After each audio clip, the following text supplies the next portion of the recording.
여러분, 성경을 읽을 때 가장 소름 돋는 순간이 언제인가요? 예언이 실제로 이루어졌을 때? 아니면 성경 속 인물이 마치 지금 우리 시대를 예견한 듯한 말을 남겼을 때? 오늘 이야기할 내용이 바로 그겁니다. 우리는 흔히 축복이라는 말을 들으면 마음이 편안해지죠. 그런데 오늘 성경에서 여호수아가 한 말을 보면 분위기가 좀 다릅니다. 축복보다 경고를 더 많이 남겼거든요. 아니, 가나안 땅을 차지한 승리자 아닙니까? 이제는 기쁨과 감사만 넘쳐야 하는 거 아닌가요? 그런데 왜 그는 마지막 순간에 축복이 아니라 경고를 남겼을까요? 그 이유는 단순합니다. 여호수아는 이미 패턴을 알고 있었기 때문이에요. 그는 출애굽 1세대였습니다. 홍해가 갈라지는 기적을 눈앞에서 봤고 광야에서 기적의 만나를 먹으며 살아왔죠. 하지만 그 모든 기적을 경험한 이스라엘 백성들이 어떻게 변했는지도 똑똑히 보았습니다. 하나님을 의지한다고 말하면서도 언제든 흔들리고 타락할 수 있다는 걸 몸소 겪었거든요. 그리고 그때나 지금이나 인간의 본성은 변하지 않습니다. 그때는 눈앞에서 불기둥과 구름기둥을 보고도 불평불만을 했고, 지금 우리는 성경을 통해 하나님의 말씀을 접하면서도 흔들립니다. 여호수아가 걱정한 것도 바로 이거예요. 이스라엘이 앞으로도 똑같이 반복될 것을 알고 있었던 겁니다. 특히 여호수아가 강하게 경고한 것은 우상 숭배였습니다. 재밌는 점은 당시 이스라엘 백성이 아직 우상을 섬긴 적이 없다는 거예요. 우리는 흔히 금송아지 사건을 떠올리지만 그건 우상 숭배라기보다는 나약한 신앙의 결과였습니다. 그런데도 여호수아는 마치 미래를 내다본 듯 다른 신들을 섬기지 마라라고 강조하고 있습니다. 이게 무슨 뜻일까요? 신실한 교회 속에도 우상 숭배가 있다는 말과 같은 맥락입니다. 사람들은 하나님을 믿는다고 말하면서도 은연중에 다른 걸 더 의지합니다. 돈, 명예, 권력, 심지어 나 자신이 가장 중요한 가치가 되어버리기도 하죠. 결국 그 무엇이든 하나님보다 앞서면 그게 바로 우상이 됩니다. 여호수아는 축복이 아닌 경고를 남겼습니다.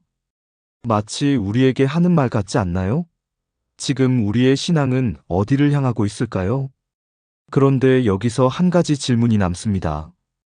도대체 여호수아는 왜 이렇게까지 단호하게 경고했을까요? 단순히 과거의 경험 때문이었을까요? 아니면 우리가 간과하고 있는 더 깊은 의미가 있을까요? 바로 다음에서 이야기해 보겠습니다. 그들은 금송아지를 만들어 놓고도 그걸 하나님이라고 불렀습니다. 즉, 완전히 다른 신을 섬긴 게 아니라 하나님을 자신들 마음대로 형상화한 거죠. 십계명에서 너를 위해 새긴 우상을 만들지 말라 고했던 그 부분을 정면으로 어긴 겁니다. 그런데 더 흥미로운 게 뭔지 아세요? 당시의 신들은 대부분 송아지를 타고 다니는 모습으로 표현됐어요. 쉽게 말해, 송아지는 신의 좌석 같은 역할을 했던 거죠. 그런데 이스라엘 백성이 만든 금송아지 위에는 아무것도 없었습니다. 다시 말해, 그들은 하나님을 직접 조각하지는 않았어요. 하지만 문제는 뭐였냐면 하나님을 인간의 방식대로 표현하려 했다는 거예요. 이건 마치 이런 거랑 비슷합니다. 우리가 하나님을 믿는다고 하면서도 내가 원하는 모습으로 하나님을 상상하는 거죠. 하나님은 내가 원하는 대로 해주셔야 해. 하나님은 이런 분이어야 해. 이런 생각들이 결국엔 신앙을 왜곡하게 만듭니다. 본질적으로는 우상 숭배와 다를 바 없는 거죠. 그런데 여기서 의문이 하나 생깁니다. 이스라엘 백성이 과거에 다른 신을 섬긴 경험이 없는데도 여호수아는 왜 이토록 강하게 경고했을까요? 이건 단순한 추측이 아닙니다. 그가 살면서 이미 경험했던 일이기도 하고 앞으로 벌어질 일에 대한 예언일 수도 있습니다. 당시 이스라엘 백성들은 이방 민족과 섞이지 않는 것이 신앙적으로 굉장히 중요한 문제였습니다. 왜냐하면 그들과 혼인하면서 자연스럽게 다른 신을 접할 가능성이 생겼거든요. 신앙이란 게 그렇게 쉽게 무너집니다. 처음엔 그냥 문화적인 차이겠지 하다가, 그래, 뭐 나쁘지 않네 하고 받아들이고, 결국엔 그게 일상이 되는 거죠. 그런데 지금 이 시대도 마찬가지 아닐까요? 우리는 하나님을 믿는다고 하면서도 세상의 가치와 타협하고 있지는 않을까요? 처음엔 단순한 습관이라고 생각했지만 결국 그게 신앙을 갉아먹고 있진 않을까요? 그렇다면 신앙을 지킨다는 건 정확히 어떤 의미일까요? 단순히 교회 열심히 다닌다는 걸로 충분할까요? 여호수아가 정말로 경고하고 싶었던 핵심이 뭘까요? 바로 다음에서 이야기해 보겠습니다. 여러분, 인간은 언제 가장 빠르게 반응할까요? 축복을 들었을 때일까요? 아니면 경고를 들었을 때일까요?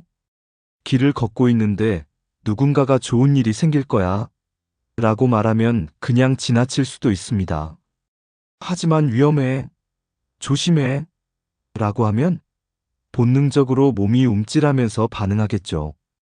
여호수아가 축복보다 경고를 강조했던 이유가 바로 여기에 있습니다. 사람들은 긍정적인 약속보다 위기의식을 느낄 때 더 경각심을 가지게 됩니다. 축복의 말은 쉽게 잊히지만 위기의식은 행동을 변화시키는 힘이 있습니다. 이스라엘 백성들은 가나안에 정착하면서 점점 더 안정된 삶을 살게 될 겁니다. 광야에서는 매일 하나님을 의지해야만 살 수 있었지만 이제는 농사를 짓고 경제적으로 안정되고 점점 모든 것이 평온해질 겁니다. 그런데 바로 그때가 가장 위험한 순간입니다. 위험은 늘 편안함 속에서 찾아옵니다. 인간은 나태해질 때 실수를 합니다. 학생도 시험이 코앞에 닥쳐야 정신 차리고 공부를 하죠. 신앙도 마찬가지입니다. 간절함이 없으면 자연스럽게 멀어집니다. 여호수아는 이 패턴을 너무나 잘 알고 있었습니다. 지금 당장은 하나님을 따르겠다고 결심하지만 시간이 지나면 결국 변질될 것을 알고 있었습니다. 그래서 그는 너희가 가나안에서 축복을 받을 것이다 라고 말하지 않았습니다. 오히려 너희가 조심하지 않으면 무너질 것이다 라고 경고했습니다. 하지만 이 경고에는 더 깊은 뜻이 있습니다. 단순히 두려움을 주려는 것이 아닙니다. 위기의식을 갖고 순종하면 그 결과는 축복으로 이어진다는 의미입니다. 신앙은 단순한 보상이 아니라 흐름입니다. 바른 길을 가면 자연스럽게 좋은 결과가 따라옵니다. 여호수아는 이 원리를 알았기에 축복을 받을 것이다 라는 말보다 이렇게 하면 무너진다는 메시지를 더 강하게 던졌던 겁니다. 그렇다면 여호수아는 이 경고를 단순히 말로만 했을까요? 아니면 더 강력한 방법으로 전달했을까요? 그리고 이스라엘 백성들은 이 말을 듣고 어떻게 반응했을까요? 바로 다음에서 이야기해 보겠습니다. 여호수아의 경고에는 또 하나의 중요한 이유가 있었습니다. 바로 이스라엘이 여전히 가나안 족속과 함께 살아가고 있었기 때문입니다. 가나안 족속들은 그들의 신을 섬기고 화려한 문화와 풍습을 가지고 있었습니다.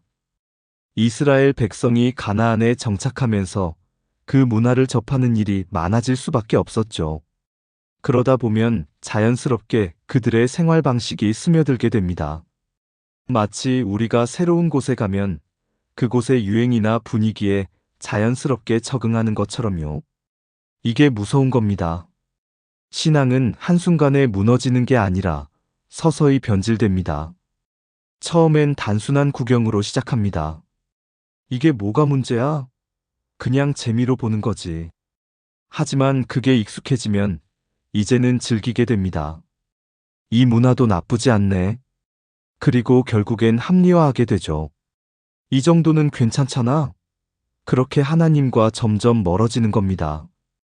여호수아는 이 과정을 너무나 잘 알고 있었습니다. 그래서 그는 백성들에게 단순히 우상 숭배를 하지 마라라고 말한 게 아니라 조금이라도 그들의 문화에 물들지 마라고 강하게 경고했던 겁니다. 그런데 여기서 중요한 점이 있습니다. 우리가 흔히 우상숭배라고 하면 다른 신을 섬기는 것만 떠올리지만 사실 우상숭배는 그것만을 의미하지 않습니다. 하나님보다 더 좋아하는 것, 그것이 무엇이든 우상이 될 수 있습니다. 돈, 성공, 명예, 사람들의 인정, 심지어 내 자신조차도 우상이 될 수 있습니다. 이스라엘 백성이 가나안 족속의 문화를 즐기고 그것에 빠지면 결국 하나님보다 그걸 더 사랑하게 되는 거죠. 그러면 그게 바로 우상 숭배가 됩니다. 하나님을 멀리하게 만들기 때문입니다. 그렇다면 우리는 지금 어떤 우상을 섬기고 있는 걸까요? 우리도 모르게 하나님보다 더 사랑하는 것, 더 의지하는 것은 없는 걸까요? 그리고 그것이 우리의 신앙을 어떻게 흔들고 있는 걸까요? 바로 다음에서 이야기해 보겠습니다. 지금 우리는 어떤 우상을 섬기고 있을까요? 이 질문을 깊이 들여다보면 그 답은 생각보다 가까운 곳에 있습니다. 이 세상에는 사람이 빠질 만한 수많은 쾌락 발명품들이 넘쳐납니다. 음악, 영화, 게임, SNS, 끝없는 소비, 성공에 대한 욕망까지. 그리고 어느 순간 하나님보다 그것들을 더 중요하게 여기게 됩니다. 문제는 우리가 그것을 인식하지 못한 채 살아간다는 것입니다. 더 무서운 것은 교회를 다니는 사람들조차도 이러한 세상의 즐거움과 타협하는 경우가 많다는 점입니다. 이 정도는 괜찮겠지. 하나님도 이해해 주시겠지. 이런 말들이 신앙을 조금씩 흔들어 놓습니다. 그렇다고 해서 무조건 세상을 등지고 살아야 할까요? 아닙니다. 오히려 신앙을 핑계 삼아 현실을 외면하는 것도 또 다른 형태의 우상 숭배일 수 있습니다. 나는 하나님만 위해 살 거야. 라고 말하면서 사실은 개인적인 인정 욕구나 축복을 받고 싶은 마음을 더 우선하는 경우가 많습니다. 신앙이라는 이름을 걸고 있지만 결국 자신의 욕망을 채우기 위해 믿음을 이용하는 것입니다. 그래서 우리가 해야 할 일은 단순합니다. 언제 어디서나 무엇보다 먼저 하나님을 떠올리는 것. 현실 속에서도 하나님을 가장 먼저 생각하며 지혜를 구하는 것. 이것이 진정한 신앙이며 우리가 빠질 수 있는 교묘한 우상 숭배를 피하는 길입니다. 오늘 말씀을 정리하면서 기도로 마무리하겠습니다. 자비와 은혜가 많으신 하나님을 찬양합니다. 오늘도 귀한 말씀으로 저희를 돌아보게 해주심에 감사합니다. 저 또한 많은 우상 숭배 속에 빠져 있음을 고백합니다. 하루빨리 점점 더 하나님께 가까이 가기를 간절히 바랍니다. 너무 오랜 시간 우리 모두가 하나님과 멀어졌습니다. 심지어 교회를 다닌다고 해도 진정한 하나님의 뜻과 의를 구하지 못하는 경우도 많습니다. 이런 저희를 불쌍히 여기시고 하나님을 향해 눈을 뜨게 하소서. 진실로 저희가 하나님의 뜻과 의를 발견하고 깨닫고 나아가게 하소서. 여호수아의 간절한 마음이 지금 저희에게도 전해지기를 간절히 바라옵니다. 오늘도 저희의 기도를 들어주셔서 감사합니다. 아멘.